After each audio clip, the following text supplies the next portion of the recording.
Well, good morning, afternoon, evening to everybody who has joined in so far. Thanks for joining. My name is Brian Benish with HDIAC. I just wanted to give a quick introduction to who we are, what we do, before we get started, and then I'll give a few pointers for the webinar platform that we're in. So, as a quick introduction to who we are, HDIAC is the Homeland Defense Information Analysis Center. We are under the USDRNE, the Office of the Undersecretary of Defense for Research and Engineering, and then organizationally under DTIC, the Defense Technical Information Center.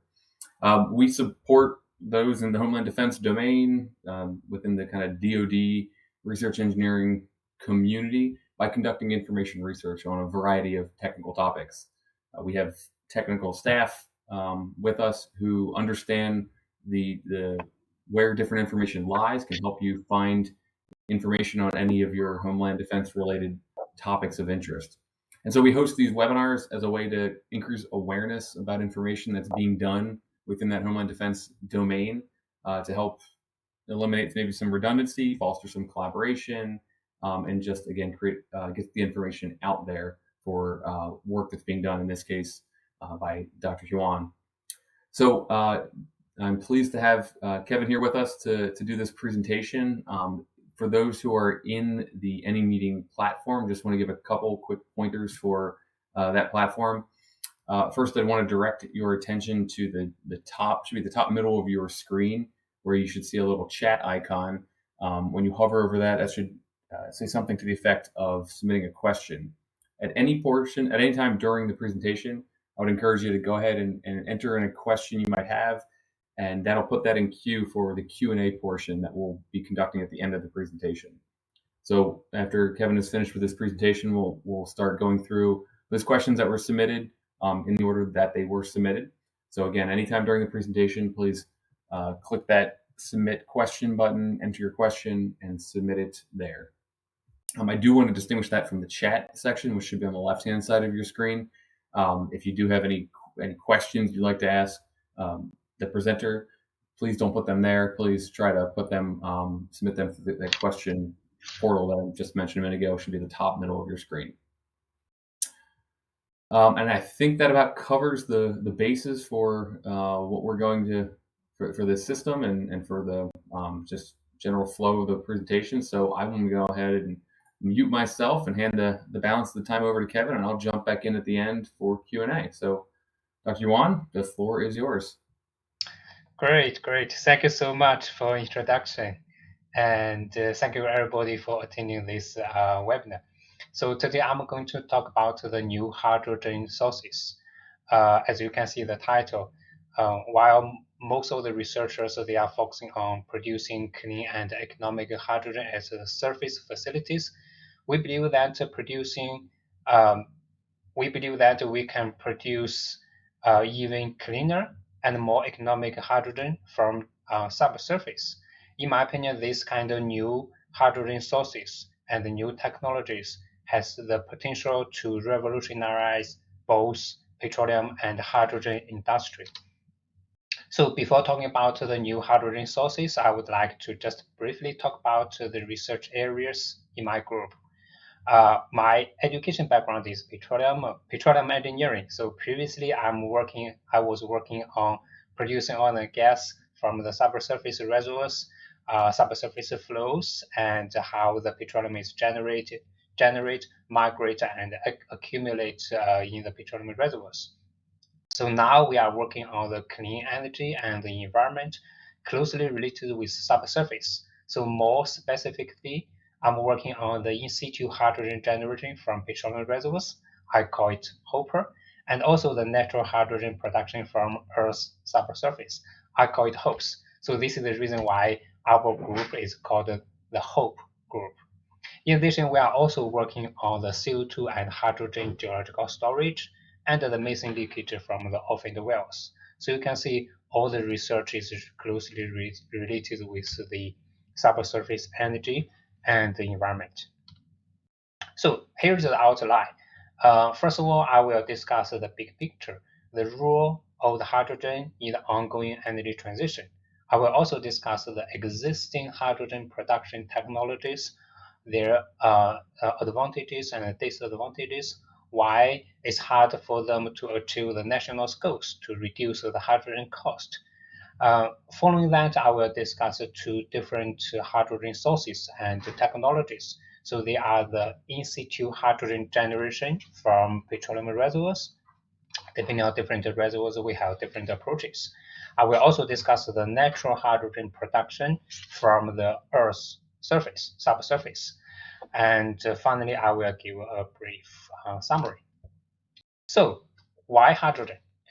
So if we step back and think about the evolution of the energy sources in the past thousands of years, we can see that the main energy source switches from wood to coal to crude oil to natural gas and now to renewable energy, including the hydrogen. So if we have a look at the carbon hydrogen ratio, we can see this carbon hydrogen ratio decreases from 10 to 0.5 to 0.25 and now to 0. As we know that the smaller or the lower this carbon hydrogen ratio, the more or the cleaner the energy is. Apparently, hydrogen is the cleanest energy in the world because only water is generated when hydrogen is consumed. There is no any CO2 emission. So from the aspect of the global warming, there is an urgent need for the energy transition from the fossil fuel to the clean hydrogen. So if we don't consider the global warming, as you can see, the petroleum production and consumption will continue to increase. Consequently, the CO2 emission will continue to increase as shown in this red curve, which is estimated by each country's plan with time. So the consequence will be the huge environment and climate disasters.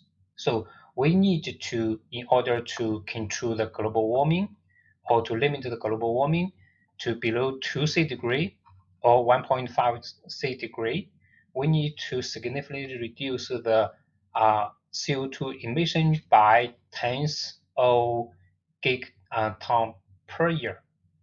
Well, the CO2 capture and storage can help to reduce the CO2 in the atmosphere, but as long as the petroleum is continued to be produced from the subsurface, there is always a concern of the CO2 or greenhouse gas emission.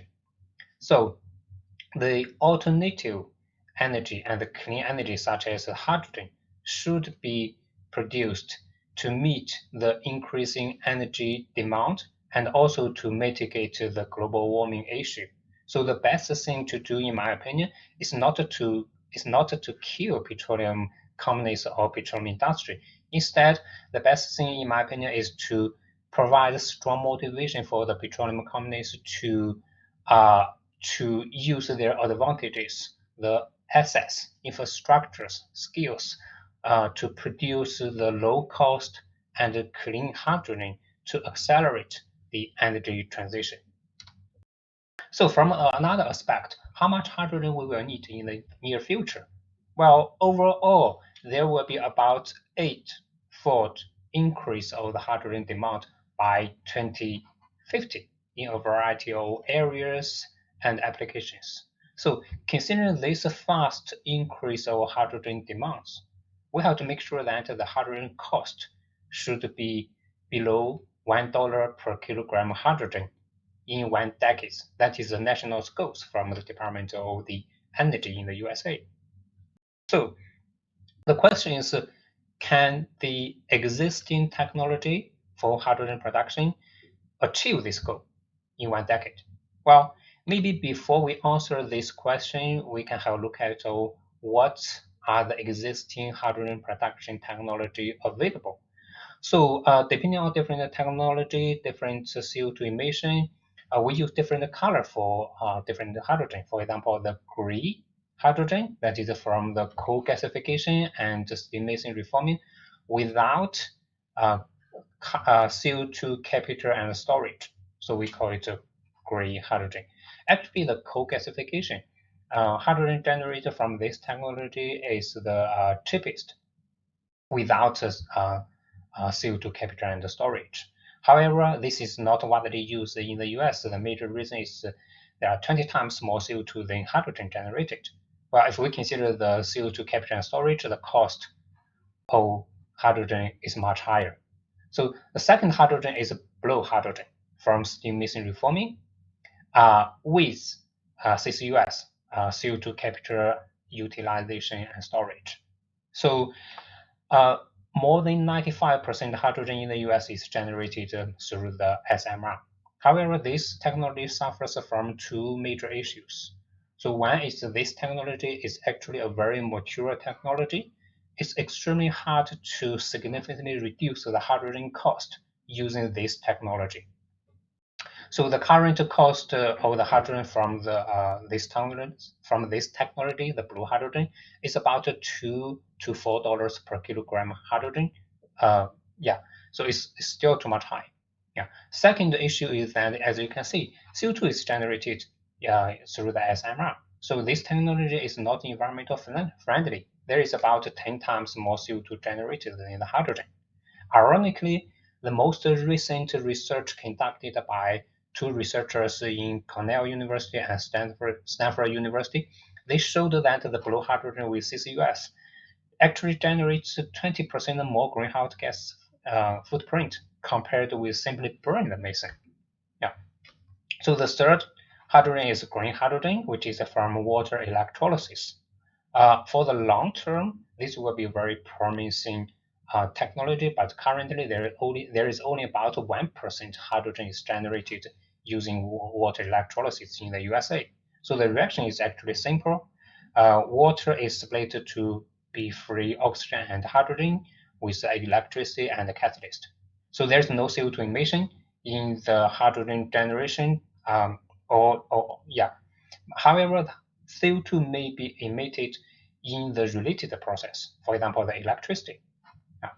So let's go back to answer the previous question. Can the existing technology for hydrogen production be able to achieve the national goals from the Department of Energy to reduce the hydrogen cost to below $1 per kilogram in 1 decade? Well, to answer this question, I would like to use this plot. It shows the cost of hydrogen, dollars per kilogram hydrogen versus time from 2020 to 2050. Its estimated value. So still, I use different colors. Green color for green hydrogen from electrolysis, blue color for the hydrogen from blue hydrogen from steam methane reforming with CO2 capture and storage, and these two gray color are for the hydrogen without carbon capture and storage.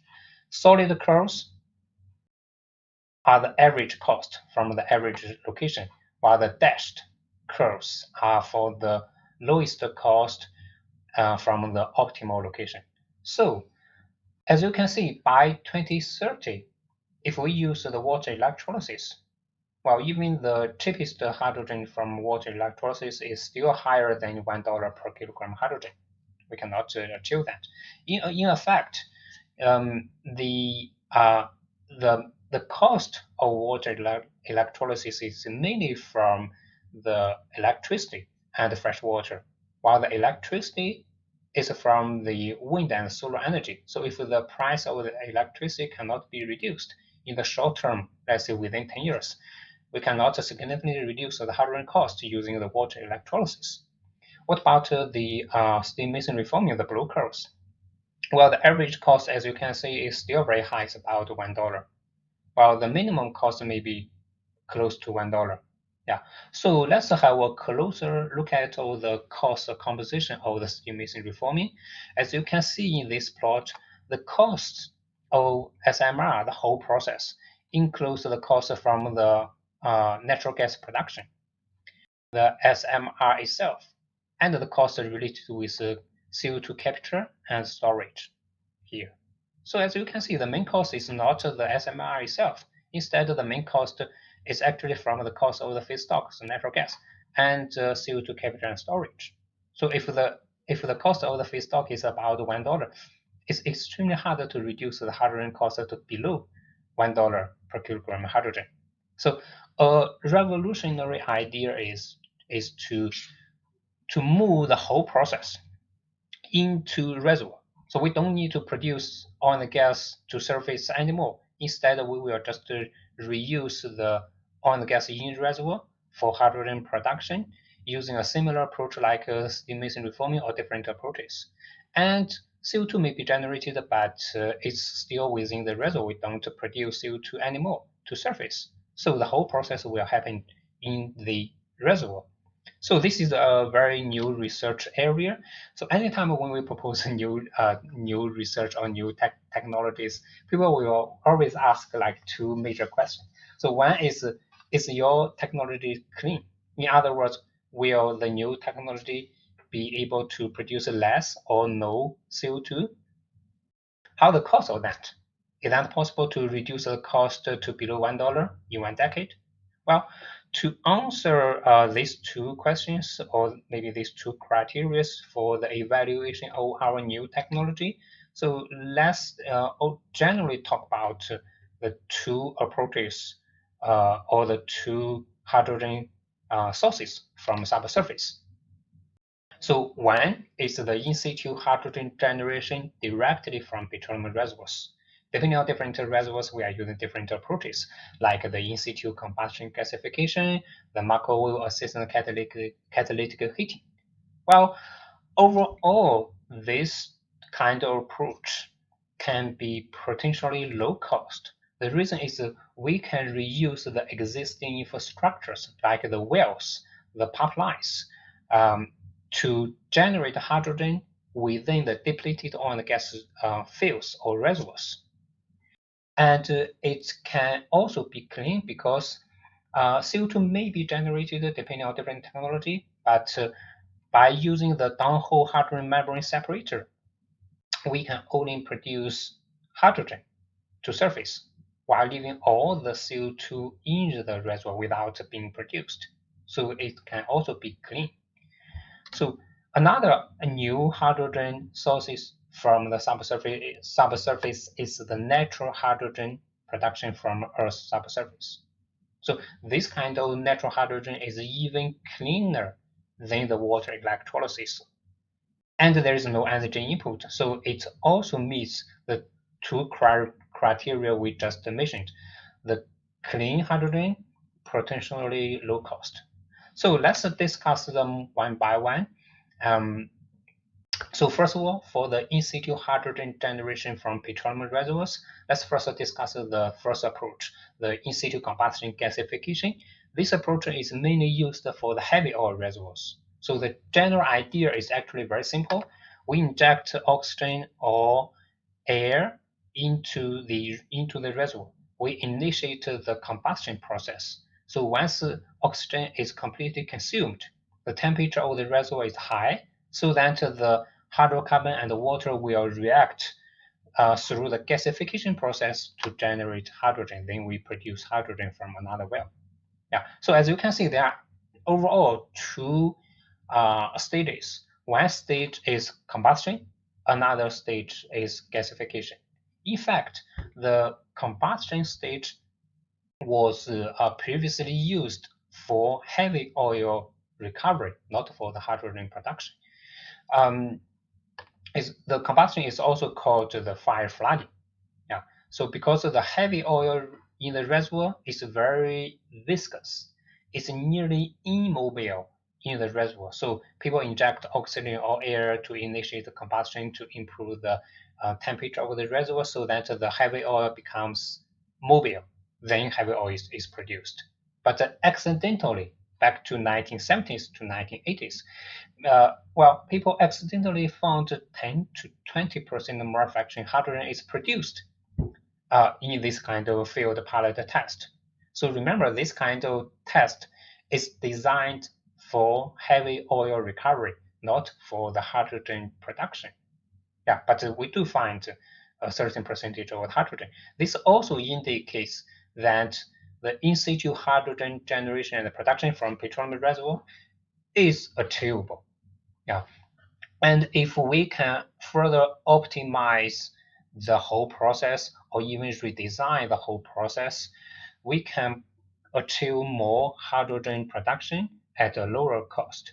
So it's estimated that the cost can be as low as $0.3 per kilogram hydrogen, according to the company in Canada, the Proton Technologies. This is the first company in the world that is working on producing hydrogen directly from the heavy oil reservoir using the in-situ combustion gasification process. Also, I need to mention that CO2 may be generated in this process because we indeed inject air or oxygen into the reservoir, and there is combustion process. But using the hydrogen membrane separator installed in the downhole, we can only produce the hydrogen to surface, while we will leave all the CO2 and even hydrocarbon gases in the reservoir without being produced. So in our group, we are working on both experimental studies and numerical simulation. Here, I will just briefly talk about how we model this process. It looks pretty complex with many reactions, equations, but I will only discuss the main process, so don't need to pay attention to the details. So three major processes. One is the heavy oil cracking at high temperature. The second is the combustion process. You can see that there is always oxygen in the combustion process. The hydrocarbon and the byproducts actually burns in the reservoir, and it will generate some kind of byproducts such as the coke, CO1, CO2, water, and so on. And at the same time, it actually generates a large amount of heat, so that the temperature of the reservoir is increased. And there is a gasification process. That is how hydrogen is generated. It's generated through the coke-water reaction and CO1 water reaction. This reaction is also called a water-gas shift reaction. It's previously happened at surface, but now we use it for the subsurface hydrogen generation. Of course, there is hydrogen consumption reactions. So this kind of whole process can be modeled using commercial simulator from the CMG company. Here, I will only show you very, very simple result from the in-situ combustion gasification process. As you can see, we plot the temperature, the red curve, and the hydrogen volume fraction, the green curve, versus the composition of the gas injected. We only assume that in the injecting the gas, there is nitrogen and oxygen. So to the left side, the percentage of oxygen increases while the percentage of the nitrogen decreases in our injected gas mixtures. So once we inject oxygen or the mixture, we initiate the combustion. So as you can see, this blue point with the gas composition 21% oxygen and 78% nitrogen, while temperature is below 400 C and the hydrogen percentage is nearly zero. Well, this air is typically used for the fire flooding or in-situ combustion for the heavy oil recovery. So that explains why in the previous in-situ combustion in the heavy oil recovery, there is no or very less hydrogen monitored.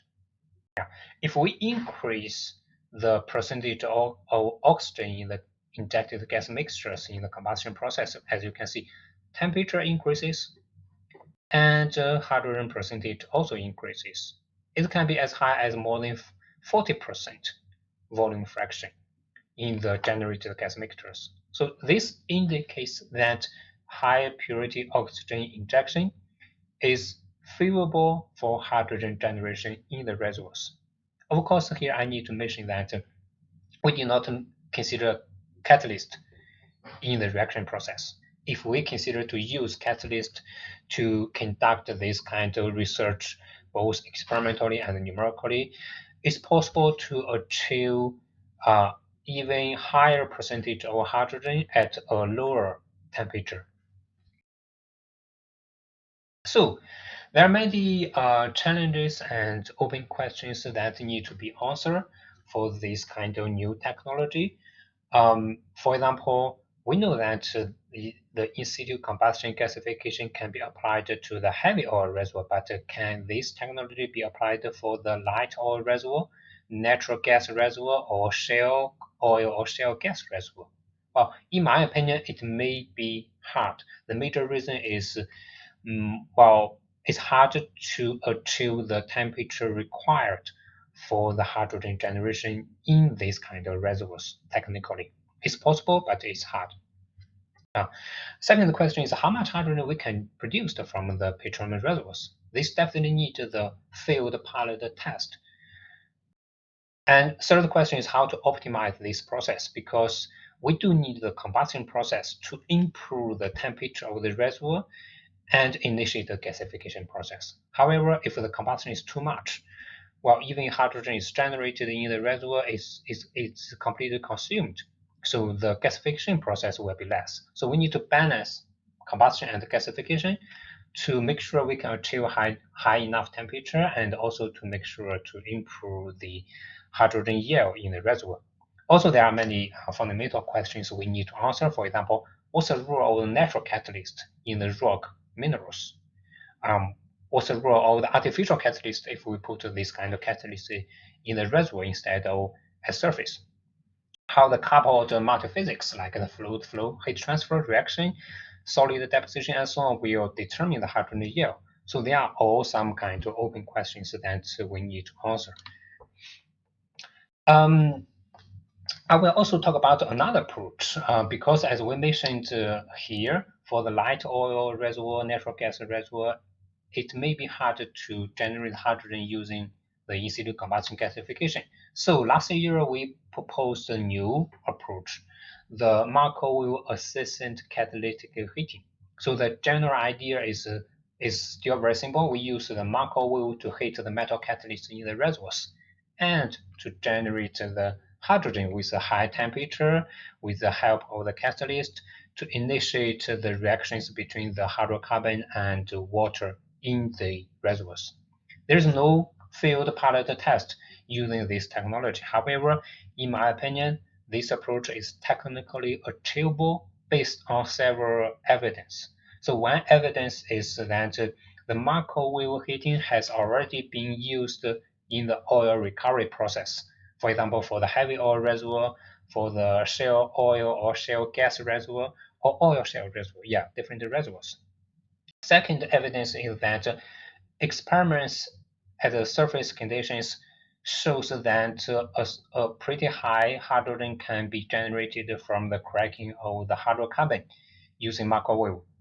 Of course, in this kind of experiment, only hydrocarbon is cracked with the catalyst and the Markov. There is no rock, no water. And one very promising result shows that up to 99.8% hydrogen purity is obtained from mixing cracking using the Markov heating as a surface condition, still without rock, without water. But it shows very promising result to use Markov heating together with catalyst for generating hydrogen in the petroleum reservoirs. So why we use Markov heating? Well, one reason is what we just discussed. Well, we can use Markov heat to achieve certain high temperature for different reservoirs. Another reason, as we also just discussed, is the hydrogen selectivity or the hydrogen purity is pretty high using the Markov heating. And then the last reason is that, energy efficiency using the Markov heating is very high compared with convection heating. For example, in the convection heating, we use combustion or electrical heating. We have to heat the whole reservoir, including rock, water, hydrocarbon, everything. But using Markov heating, we just need to use Markov to heat the catalyst or the Markov absorbing material like the catalyst or the water. We don't need to heat the whole reservoir, not the rock. And the Markov can directly deliver energy to the catalyst. So the energy efficiency is pretty high for the Markov heating. So how we do this kind of research? we start the experimental study in our lab using a macro reactor. We actually have two different macro reactor systems with different specifications. So as you can see, this is a macro generator. The macro will transport through the cable and heat the sample in this cavity. And in this cavity, there is a quartz tube here. In the quartz tube, we will put the either crude oil or natural gas or water, rock sample, or catalyst in the quartz tube and be heated by the microwave. And we can monitor the temperature through the IR parameter, and we can analyze or monitor the gas composition in a real time using a gas analyzer. Yeah. And this kind of equipment cannot, not only can be used for the hydrogen generation from hydrocarbon, but also can be used for hydrogen generation from plastics, from coal, or from wood, yeah, for different purposes, or even for the research associated with ammonia, hydrogen ammonia research. We can also use the same equipment to do that kind of research. But now we mainly currently focus on the hydrogen from petroleum reservoirs using this equipment. So the overall reaction looks like this: the hydrocarbon with and without water and catalyst, and the macro heating can generate hydrogen, hydrocarbon gases, CO1, CO2, and even the coke. Yeah. This plot shows the result for 7 tests, the percentage of generated gases for different gases. As you can see, that the hydrogen percentage can be as high as 66%, the highest one. There is also CO1, methane, C2, C2 plus, and also you can see that the CO2 percentage is always less than 1%. So it's a clean technology. Yeah. We also studied the effect of the water because in the subsurface reservoir there is always water there.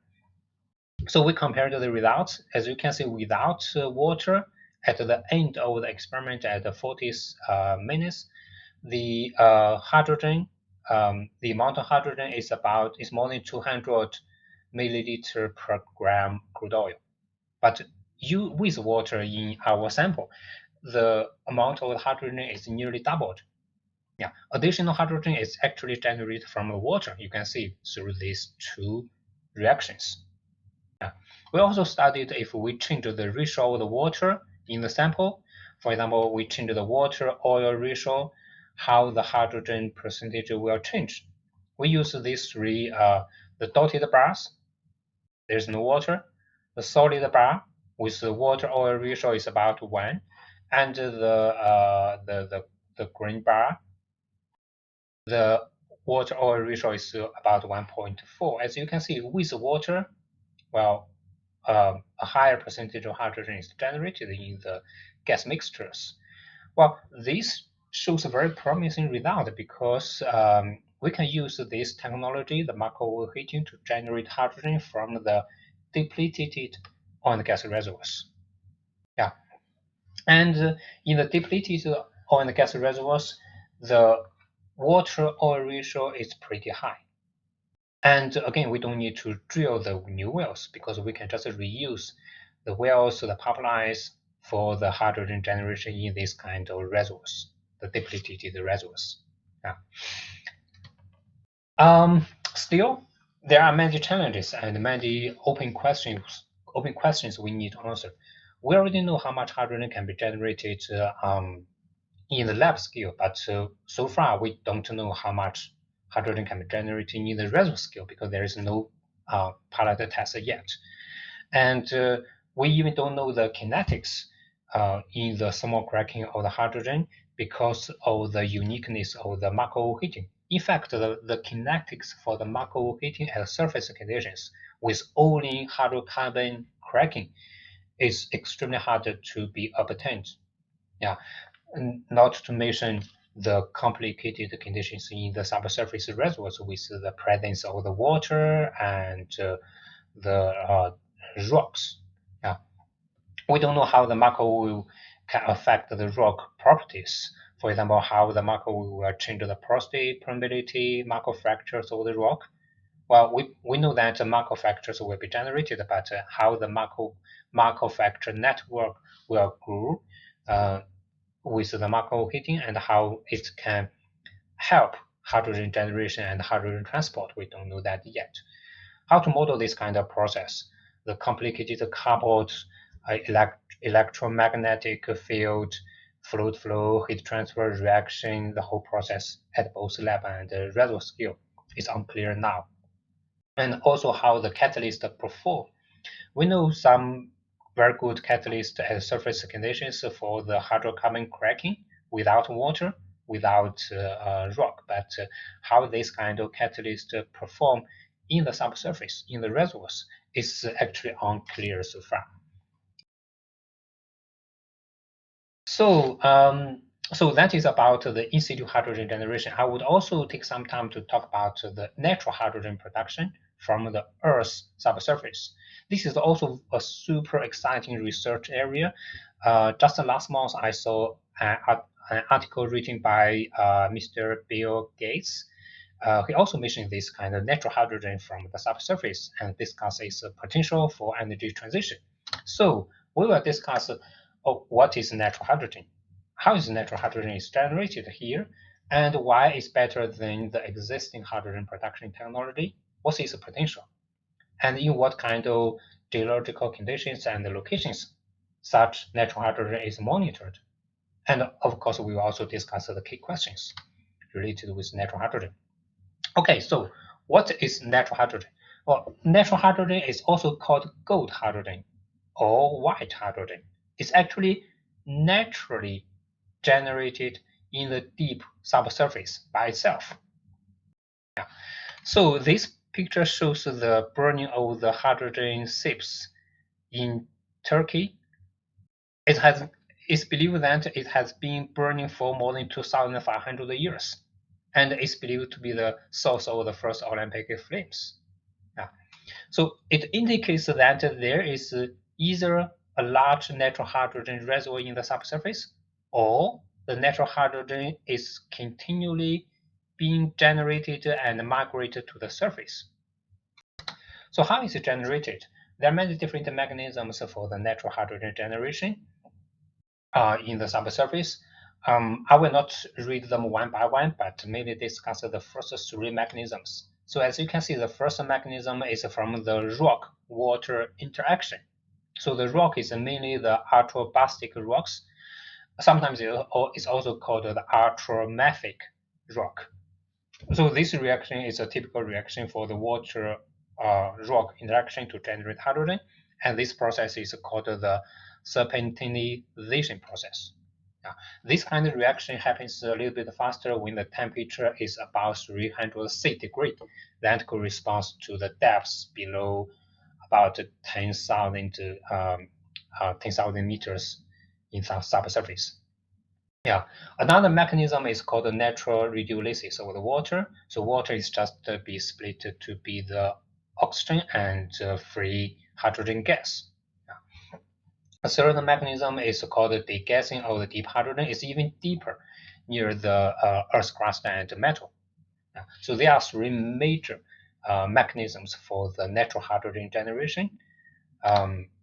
What is the potential? So if we only consider the rock-water interaction, it's estimated that there is about 4%, 4% of the iron silicate in the continental crust. So if we only consider this kind of rock that can contribute to the hydrogen generation, and if we only assume a value like 0.0066 ton hydrogen per ton iron silicate, that means the hydrogen will be 2.6 times 10 power 15 ton hydrogen. So that can meet the hydrogen demand for millions of years for us to use. Yeah, and also think about it, because the rocks, the ultra basic rocks, the water and are widely distributed in the continental crust in the deep subsurface, and the temperature is high enough. So this means that the natural hydrogen is generated in the past, in the current, and in the future. So it's a kind of renewable energy. Yeah. A lot of researchers believe that the natural hydrogen is much better than the existing hydrogen production technologies. Why? Here is a simple comparison. So if we think about the existing technology for hydrogen production, simply speaking, we need to break the carbon-hydrogen bond or the hydrogen-oxygen bond. So to achieve that, we need to build a large infrastructure. We need to energy input. It can be electricity or fossil fuel to achieve the high temperature. We need a catalyst, or we need to invest a lot of money to develop the new catalyst with better performance. We need the feedstock. It can be either a fossil fuel or fresh water. Well, of course, in this kind of hydrogen production process, there is a CO2 emission.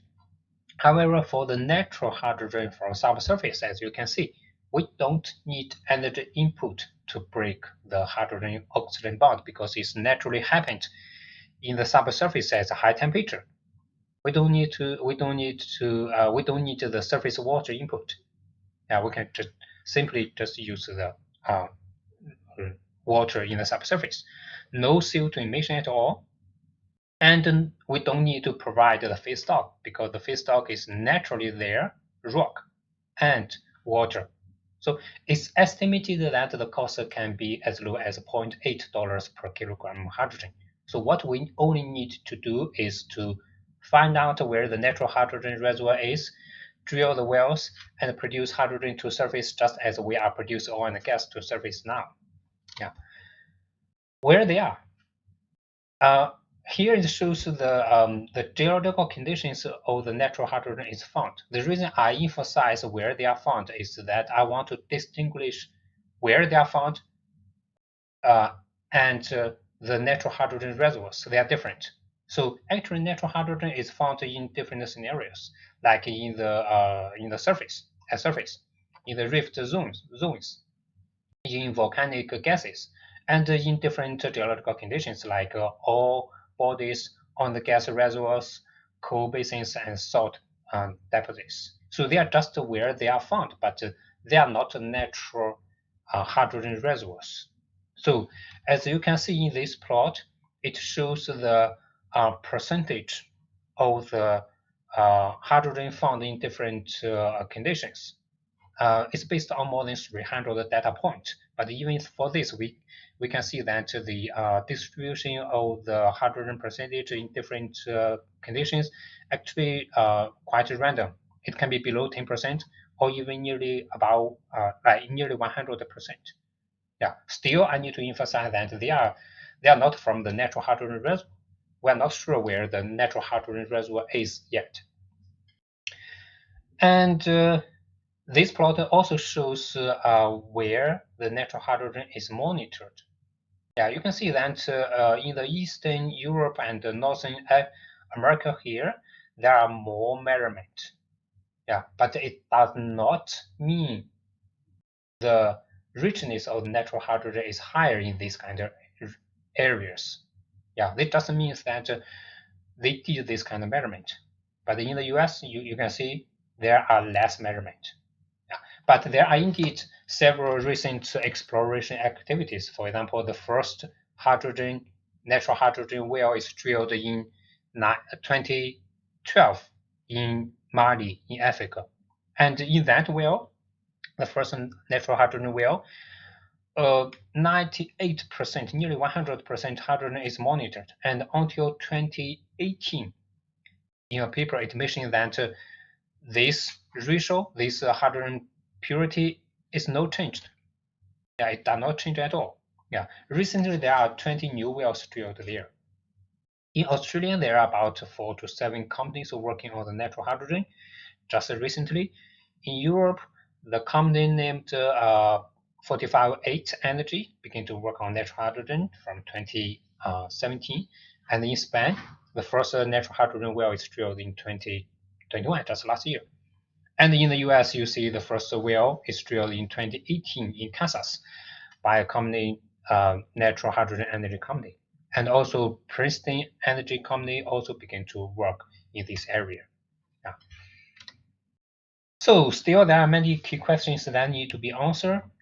Just like 150 years ago, when people first found the oil and gas seeps at surface, they don't know where the oil and gas reservoir is in the subsurface. So now we find the natural hydrogen at surface and in different geological conditions. Well, the question is, where is natural hydrogen is?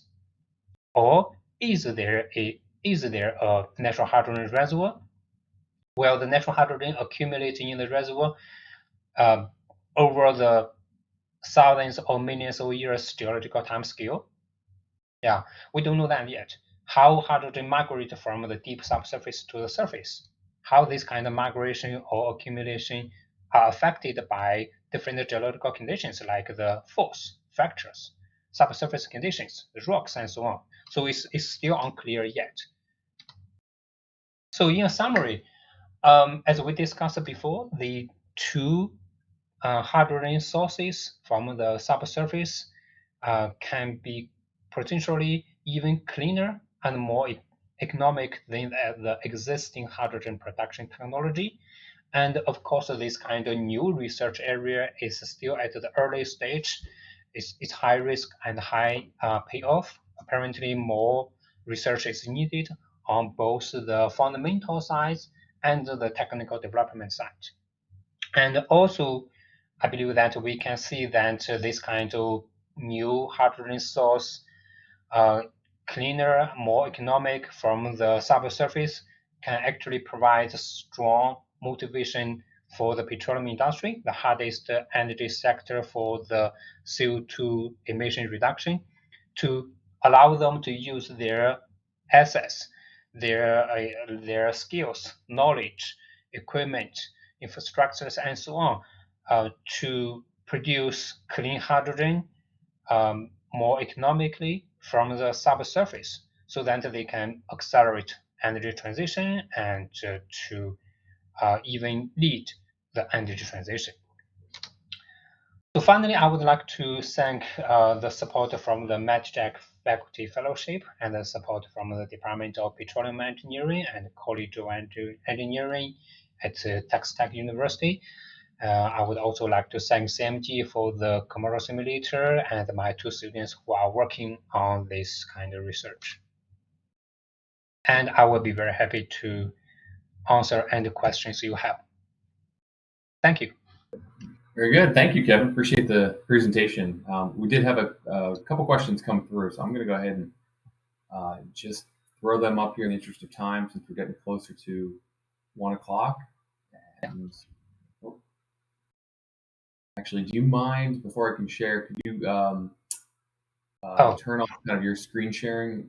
Sure. Let me see where it ends. Okay, stop sharing. There we go. Perfect. Great. Thank you.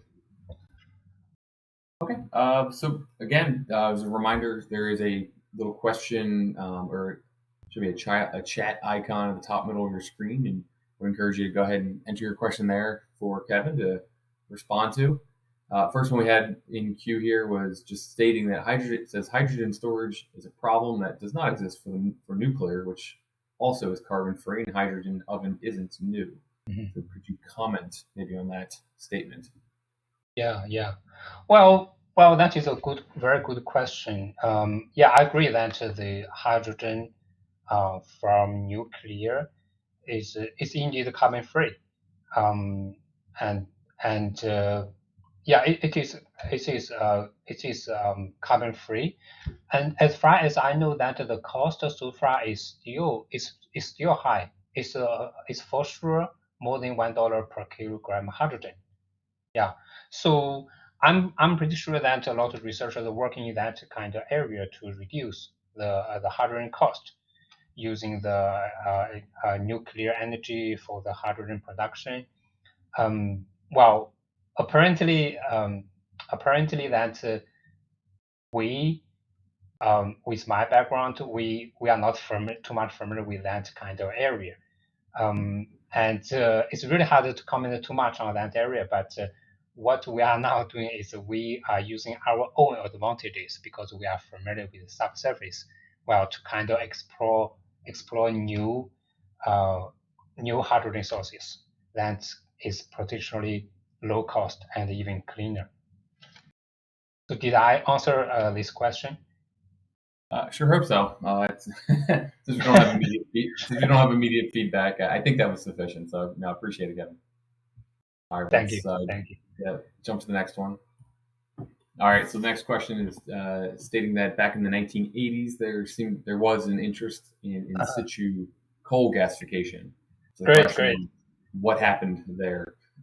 Yeah, great question. Yeah, I read some papers about the in-situ coal gasification, and it indeed happened like back to 1980s. Yeah,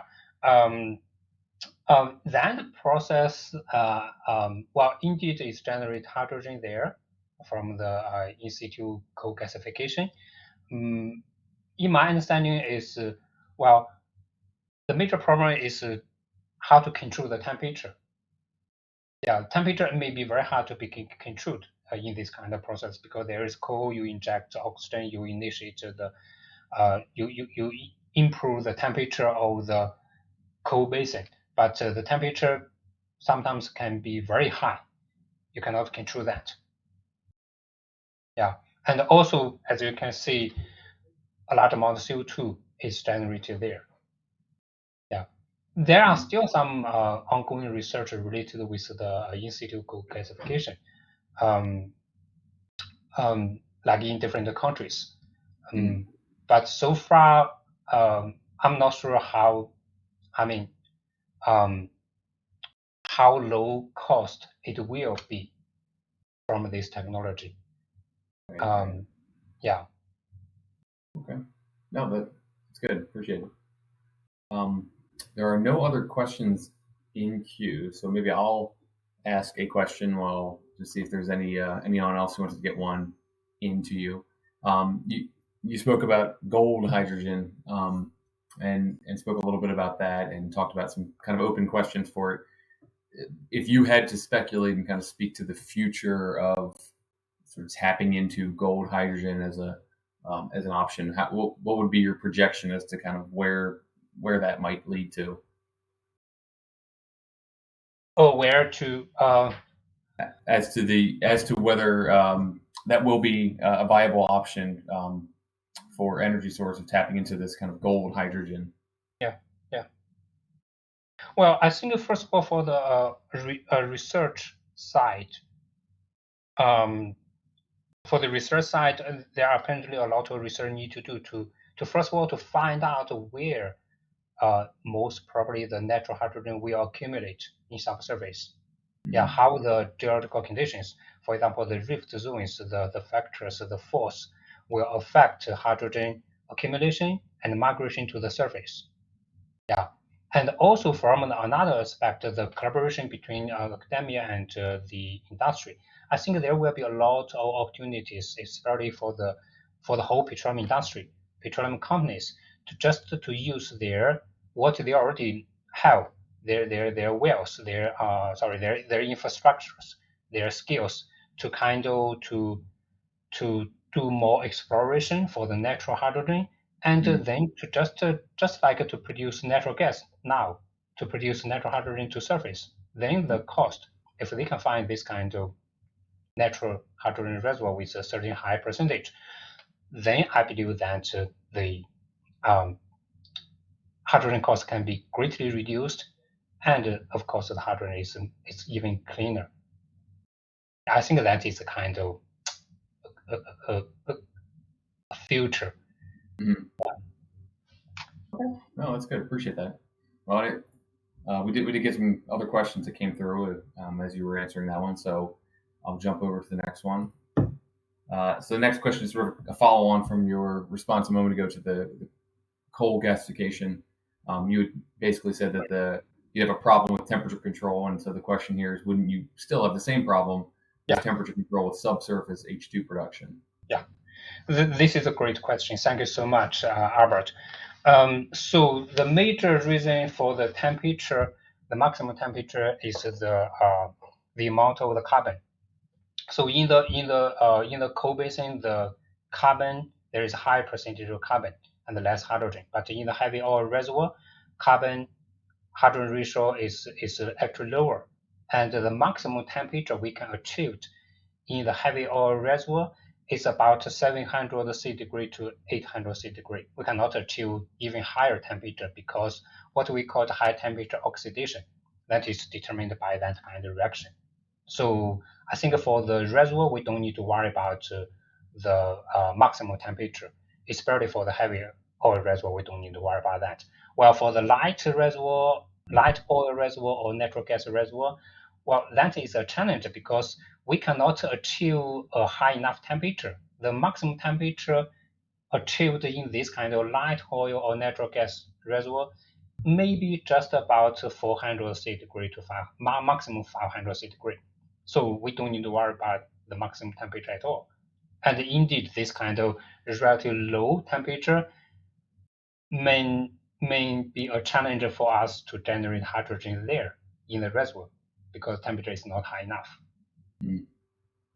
Understood. Okay. No, that's a good distinction. Thank you. All right. Next question is asking a little longer one, so bear with me. It says, while using hydrogen as a fuel produces no CO2, it seems the various methods of extracting hydrogen from existing petroleum reservoirs does produce CO2 as a byproduct. Is it your view that this CO2 production can be adequately controlled to not contribute to the greenhouse gas emissions? So let me think about this question.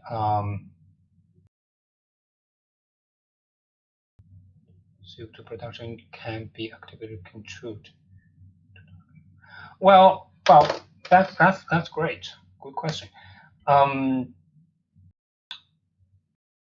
think, well, depending on different approaches for the in-situ hydrogen generation in the reservoirs, different amount of CO2 is generated, for sure. In the combustion process, a lot of CO2 is generated. In the macro heating, much less CO2 is generated. But as you can see, if we install the downhole hydrogen membrane separator, of course, that downhole membrane separator needs more research to improve its performance. Once that technology is available, then we don't need to produce any CO2 to surface. So that, in other words, CO2 production can be well controlled to eliminate the greenhouse gas emission. Right. Yeah. Okay. Got it. All right. Moving on. This is our last one, which works out well time-wise here. So this one is asking, what is the mechanism for CO2 to remain underground while hydrogen is extracted from, H2 is extracted from in-situ hydrogen generation? Well, it's determined by the hydrogen membrane separator because hydrogen molecule is much smaller than other gases. So that kind of membrane separator will only allow the small molecule like hydrogen to penetrate through the membrane. So other gases will just leave behind the membrane, so will not penetrate it. So only hydrogen can be produced through the membrane separator. Got it. Okay, well, that makes sense. Very good. I think that concludes it for us. Oh, yep. That's great. Well, we're right on the button here at 1 o'clock. So I'll go ahead and wrap it up here. So Kevin, thanks for the presentation, for fielding all the questions and responding to them, and thanks to everybody else for joining us during the webinar presentation. We'll go ahead and sign off here. But again, thank you, Kevin, and hope you have a great rest of your day. Thank you so much, and thank you everybody for your attending this seminar and for your questions. So if you have any further question, if I can provide more input, please feel free to send me email. Yeah, I will be very happy to share what I know. Yeah, and thank you everybody. Yes. Very good, thanks. Thank you.